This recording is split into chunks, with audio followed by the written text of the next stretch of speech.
Hi hello नमस्कार सर्वांना श्री स्वामी समर्थ। तर पहा इथे माझी बहीण आणि मी आलो आहोत केंद्रामध्ये। तर आज होता गुरुवार आणि गुरुवारचं व्रत हे मी म्हणजे 11 गुरुवारचं व्रत जे आहे तर त्याची सुरुवात मी 1 तारखेपासूनच केली होती, म्हणजे 1 जानेवारीपासून। कारण वर्षाची जी सुरुवात आहे तर गुरुवारपासून झाली होती आणि माझी बऱ्याच दिवसापासून इच्छा होती की 11 गुरुवारचं व्रत पकडायचं। तर मग मी 1 तारखेपासून 1 जानेवारीपासून व्रताला सुरुवात केली होती। तसे पाहिले तर मी अगोदर देखील माझा 11 व्रताचे जे संकल्प आहे तो माझा पूर्ण झाला होता, परंतु त्यावेळेला जी आहे ना तर माझी उपवास तर घडले होते, परंतु अधूनमधून जी आहे तर काही गुरुवारी माझ्या हातून सारामृत वाचून झालं नव्हतं। म्हणून मी म्हटलं की नाही, आता मला परत एकदा 11 गुरुवार करायचे आहेत आणि त्यामध्ये सेवा जी आहे तर ती प्रॉपर करायची आहे। कोणतीही जी गोष्ट आहे ना तर ती प्रॉपर झाली की माणसाच्या मनाला एक समाधान वाटतं। कारण देव काय म्हणत नाही की तुम्ही उपवास करा म्हणजे मग मी तुम्हाला पावन म्हणून, परंतु देव जे आहे तर भक्तीचा भुकेला असतो। आणि त्याचप्रमाणे माझं देखील मत आहे, जर पूजा जर केली ना तर ती अगदी प्रॉपर आणि आपल्या मनाचं समाधान झालं पाहिजे, म्हणजे ती खरी पूजा म्हणायचं। तर तसंच अगदी माझं काही झालं होतं। पहिले 11 गुरुवार तर धरले होते, परंतु काही गुरुवारी जे आहे तर स्वामी चरित्र माझं वाचून झालं नव्हतं। म्हणून माझी इच्छा होती की चला आता परत एकदा 11 गुरुवार करायचे आहेत, म्हणून मग मी 1 जानेवारीपासूनच गुरुवारसाठी सुरुवात केली होती। आणि कालचा जो गुरुवार आहे तर तो माझा होता 5वा गुरुवार। आणि 5व्या गुरुवारी जे आहे तर माझा नैवेद्यासाठी नाव पडलं होतं।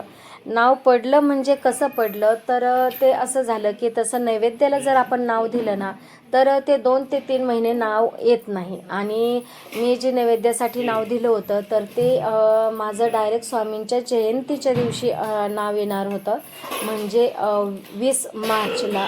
आणि मग 20 मार्चला नैवेद्य होता, परंतु असं झालं या गुरुवारी की माझी एक मैत्रीण होती आणि मैत्रिणीचा नंबर होता, परंतु तिला काही अडीअडचणीमुळे मग तिने मला सांगितलं की आज तू बनवशील, मला काय बनवायला जमणार नाही। मग म्हटलं ठीक आहे, खूपच छान। आणि मला भरपूर असा आनंद झाला की 5व्या गुरुवारी जे आहे आणि गुरुवारच्या दिवशी अगदी खूप म्हणजे मला आनंद झाला की स्वामींना जी आहे तर माझ्या हातचं जेवण करायचं आहे।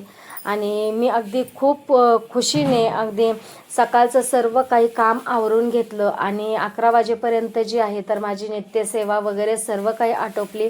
सारामृत सर्व काही वाचून झालं, 11 माळी आणि 11 वेळेस जे आहे तर तारक मंत्र वगैरे सर्व काही माझी सर्व सेवा झाली। आणि सेवा झाल्याच्या नंतरून जे आहे दुपारचा स्वयंपाक वगैरे झाला आणि त्यानंतरून जे आहे तर मग मी स्वामींचा प्रसाद करण्यासाठी सुरुवात केली। आणि मग नंतर जे आहे तर प्रसादामध्ये जे आहे तर तुम्ही इथे पाहू शकता एवढे सगळे जे पदार्थ असतात तर हे बनवावे लागतात। जर आपण भाजीपुरी केली तर या पद्धतीने, आणि कोणी भाजीपुरी सर्व काही बनवून पुरणपोळी वगैरे देखील बनवतं आणि लाडू वगैरे देखील आपल्या आपल्या इच्छेनुसार आपण म्हणजे प्रसाद घेऊन जायचा असतो। तर अशा पद्धतीने जे आहे तर मग मी स्वयंपाक वगैरे बनवला आणि तो जी आहे तर मग संध्याकाळच्या वेळेला 5:30 वाजताच केंद्रामध्ये जावं लागतं। तर मग कारण तिथं कसं म्हणजे पूर्ण तयारी करावी लागते।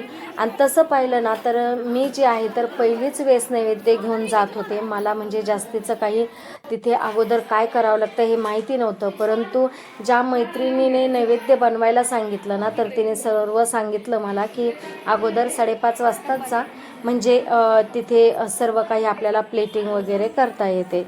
तर मग आम्ही 5:30 वाजताच चालल्या गेलो आणि आमच्या अगोदर जी आहे तर तिथे जे भाऊ असतात त्या ताई असतात, जे नित्यसेवा म्हणजे करत असतात, तर त्यांनी जे आहे तर क्लीन वगैरे करून सर्व काही मतलब पंचारतीची त्याची दिवा वगैरे लावत होते। आणि त्यानंतरून जे आहे तर आम्ही पोहोचलो। गेल्याच्या नंतरून जे आहे तर प्लेटिंग वगैरे सर्व काही प्लेट वगैरे पुसून घेतल्या आणि त्यानंतरून मग सर्व काही त्या वाटींमध्ये नैवेद्य ताटामध्ये काढून घेतला। आणि मग नैवेद्य वगैरे सर्व काही कसं मांडायचं, फळ फ्रूट कसे मांडायचे, सर्व काही तिथे गेल्याच्या नंतरून ते आपल्याला सांगता.